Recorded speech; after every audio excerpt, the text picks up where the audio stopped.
Play on Thursday, but a season-low 15 minutes. What can you tell us about his status and the management of his minutes moving forward? Maria, you'll see two changes against the Clippers tonight.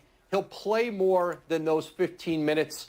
There'll be an incremental increase in the minutes that they're going to play him. And you may also now see him finishing quarters instead of just starting quarters. But he's going to be closer to 20 minutes, I'm told, than 30 minutes. And you may not even see him Monday against Memphis playing his full allotment of minutes. They're going to continue to ramp him up after he missed those 13 days out of the bubble and then in quarantine. But this is a crucial game, Maria, for the Pelicans.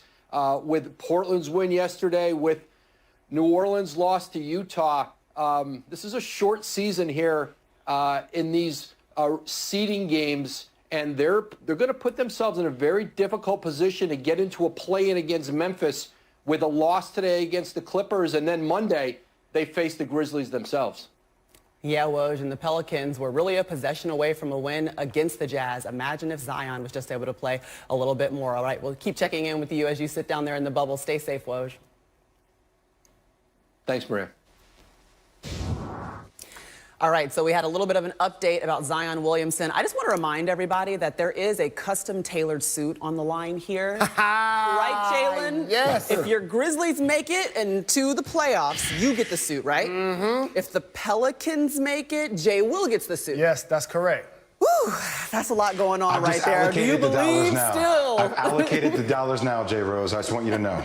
And I want whatever Taylor or whatever you rocking today, because you look handsome, I want that. I want that. I hate you. I hate you. I have a question for both of you two. What will it take for the Pelicans to make it to that 8 seed? I mean, we saw how close they were to beating the Jazz, and that was with Zion playing 15 minutes and only having 17 touches. Jay Will? You know, the thing that always frustrates me about this team is that obviously they're super talented, Maria. They're crazy talented. But they don't have a rim protector, and it seems at times Jackson Hayes could be that, but he's also pulled a lot to the perimeter. And they just gave up layup after second chance opportunity with the Utah Jazz, and that was frustrating to watch. And also their inability to close games down the stretch. This is something we've seen throughout the course of the season due to their inexperience. And ultimately, Zion needs to play more than 15, 20 minutes because he needs to be on the court. He is a huge momentum player. And I just think him missing 13 days and then being quarantined, trying to ramp him up, which is the right move. It's the right move for the long-term effect of Zion. I still don't know if it's going to be the short-term right move in order for this team to get into the playoffs. That's the reality of it. And it's frustrating for me because I'm going to lose a suit. It's just where we are. Oh, you're definitely going to lose. And the reason why I predicted that they wouldn't make the playoffs is because I saw Zion in high school and in college and in summer league have injury issues. And when you're built the way he is, he's a freak of nature when you look at his weight, 280 pounds at 6'7". But a high flyer like we haven't seen. You're going to low manage him to protect him from himself. That's why I felt like they wasn't going to make the playoffs.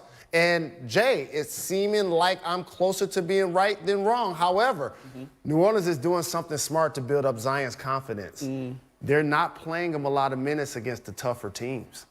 They got the easiest remaining schedule. And you know what they're going to start doing those last 5 or 6 games? Zion going to be hanging on the rim 30 to 35 minutes a game, and they're going to be in that play-in game versus Memphis. Okay, Uncle P, bring Inglewood out and be the tiebreaker for me because I don't have time for this. I really don't.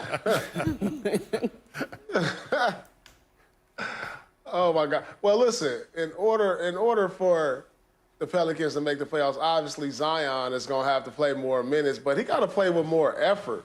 You know, when I watched the game at Jalen, you said it before, you know, he played 15 minutes, but a guy of his size and his athleticism got me 0 rebounds. Like, that's hard to imagine. Me at the age of 42 can go out there in 15 minutes and get you about 5 rebounds, because all I'm doing is... I thought you were going to say 0 You mean 5 points or 5 rebounds? He could get 5 points. I don't know about the 5 rebounds, P. These boys out there athletic, man. Listen, Listen, I can't jump no more, so what you think I'm going to be doing? I'm going to be out there pushing and shoving, getting me some rebounds. We're going to try real hard to keep Uncle P off the court, okay? We going back to the mile-high basketball. The Joker don't want those Uncle P problems, but I understand what he means. yes, he means it's time to tip off 4 games as the NBA continues. It is just day 3, and myself and Jalen Rose are sitting here in New York, but our fam is always ready to rock and roll. Yeah, they are. And that means that they are in their man caves. We've got Jay Will hanging out with us. Jay Will! We've got Uncle P, Paul Pierce. Yes. He's on the West Coast. And guys, I want to What's say up, to y'all? all of you, the last time that we've had a quadruple header, Jalen Rose, was in 2004, April 17th. And you know who played in that game? Paul Pierce. He had 20 points the last time we had a quadruple header, so that means he's going to put up some points here today.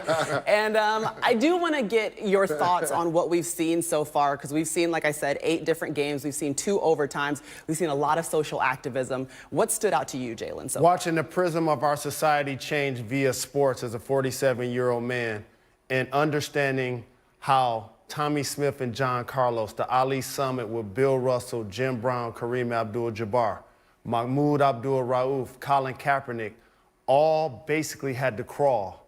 So LeBron James, for example, can take a knee and put his fist up.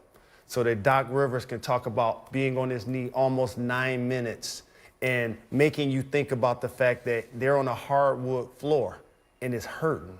That's why you see them with towels under there. And George Floyd had to endure that for almost 9 minutes. To see Donovan Mitchell with a bulletproof vest at a basketball game.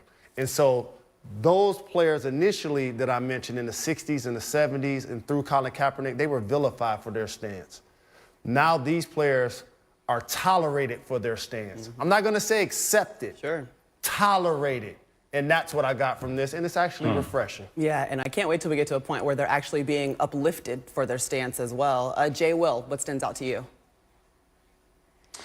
Yeah, you know, with everything that Jay Rose just said, and he's so on the mark with that. And, you know, I also want to make sure that the cancel culture is so quick to jump on top of people who are in the fight and for the movement, but may not choose to particularly kneel for the national anthem. And you saw 2 of those individuals yesterday, and Jonathan Isaac for the Orlando Magic, and then Greg Popovich as well for the San Antonio Spurs. You know, Pop has been openly stated multiple times about his fight and his stance for what it means for Black lives. And, you know, also when it comes to Jonathan Isaac, he gave more of a spiritual meaning and background to why he chose to stand as well. And it doesn't mean that they're not in the fight. They just choose to fight differently. And I want to make sure that that is something that we openly talk about and we're vulnerable to discuss, because we have to be accepting, and we need as many people as possible to help us with the trajectory that we're currently on.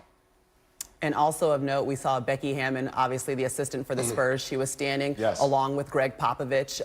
I've noticed that it's just been great to see players balance these wonderful competitive games. We've seen some great play and the ability to turn around and sit down in a press conference and ask for justice for Breonna Taylor, or show up and make a statement with a bulletproof vest like Donovan Mitchell.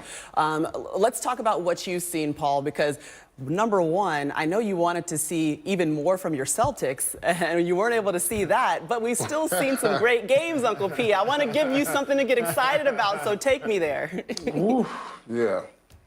Yeah, clearly the one thing that stood out is Giannis is still the MVP. If there was any doubt in anybody's mind, he showed that in yesterday's game versus the Boston Celtics. And so all those lovely things you guys mentioned clearly stood out. Jay Will, Jalen Rose. On the basketball side, this kid is amazing, and he's the MVP.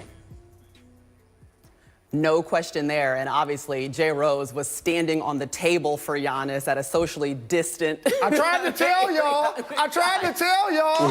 He really did. I'm going to be the one that says that out loud. Okay, we saw from the reigning MVP. MT, can I say something real quick, MT? Go for it. Let's hear it. I just want to commend Jay Rose right now. I saw him on the IG, Jay Rose. It's looking, that part though, that's looking tight.